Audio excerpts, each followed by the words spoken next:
when Little Miss Trouble visited Little Miss Neat. Little Miss Trouble lived in up-to-no-good cottage, which was surrounded by fields and yet more fields. Her nearest neighbours lived miles away, and there was a very good reason for this. The very good reason was Little Miss Trouble.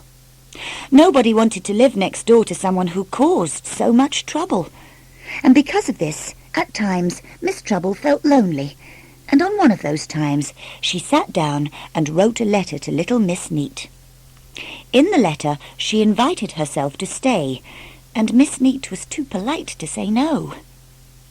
Unlike her neighbour, Mr. Fussy, who would very happily have said no, which is what he said to Miss Neat when she told him that Miss Trouble would be coming to visit. "She'll be trouble, mark my words," said Mr. Fussy. Now Mr. Fussy and Little Miss Neat were the best of neighbours.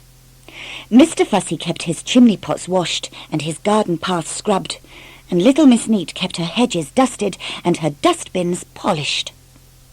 Never had there been two people better suited to living next door to one another. Little Miss Trouble arrived in the afternoon. She stopped out in the lane and looked at the two perfectly spotless paths leading up to the two perfectly spotless houses.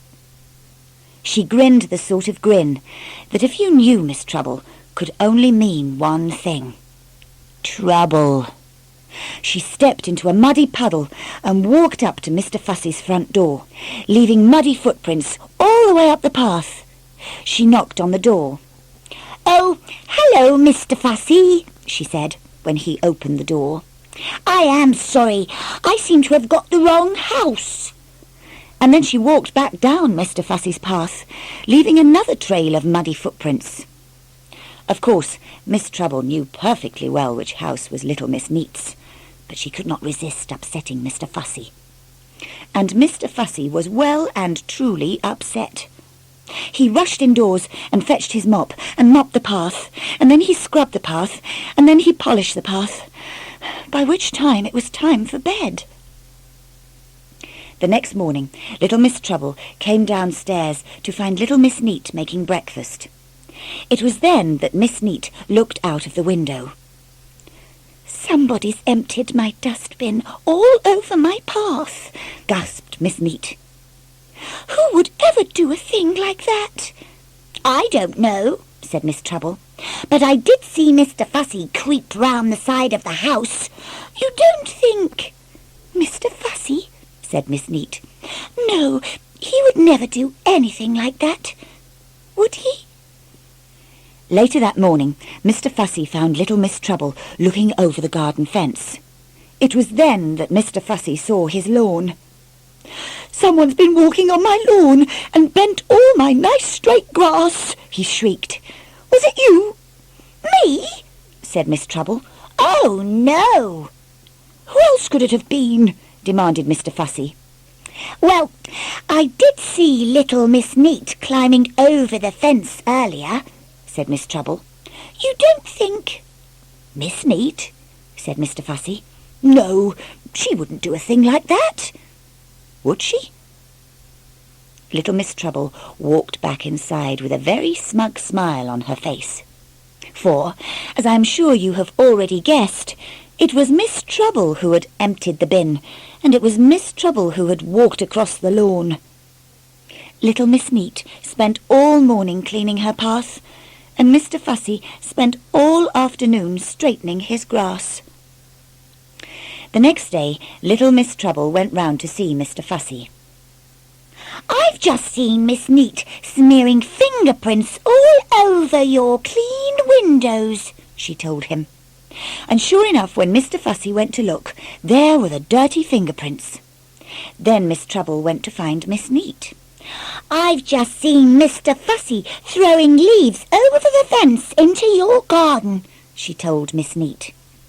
And sure enough, when Little Miss Neat went to look, there were the leaves.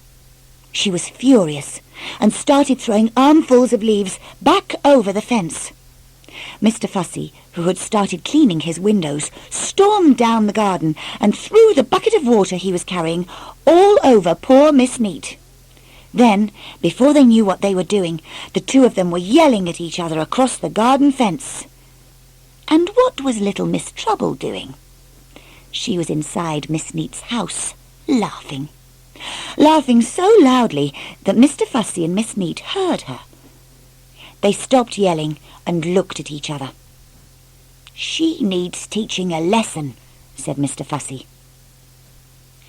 As on the 2 previous mornings, little Miss Trouble got up very early the next morning and crept out of the house. As she quietly closed the door behind her, 2 voices said, "We think it's time you left." It was Mr. Fussy and Miss Neat. "Oh, you found out," smirked Miss Trouble. "Yes," said Mr. Fussy and Miss Neat. "Never mind. It was fun while it lasted," said little Miss Trouble, and went home feeling very pleased with herself. Mr. Fussy winked at Miss Neat, and Miss Neat winked at Mr. Fussy. When little Miss Trouble arrived back at Up-to-No-Good Cottage, things were not quite how she had left them. Her bath was full of rubbish, her fridge was full of leaves, there were muddy footprints all up her stairs, there were black fingerprints all over her walls, and someone had mown her carpet. It was a terrible mess, and Miss Trouble didn't have any neighbours to blame it on. But we know who did it, don't we?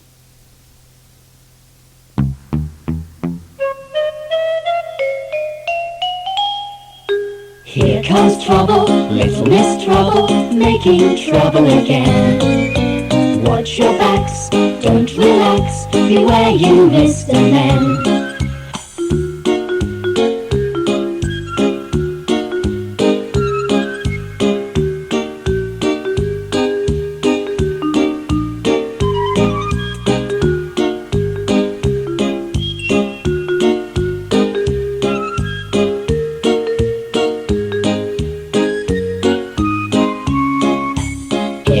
Trouble, little Miss Trouble, making trouble again. Watch your backs, don't relax, beware you Mr. Men.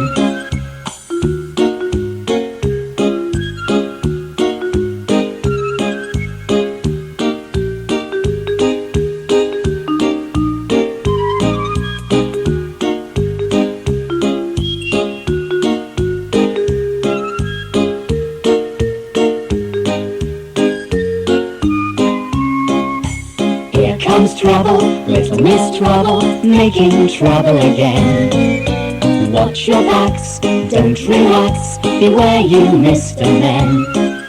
Here comes trouble, little Miss Trouble, making trouble again. Watch your backs, don't relax, beware you Mr. Men.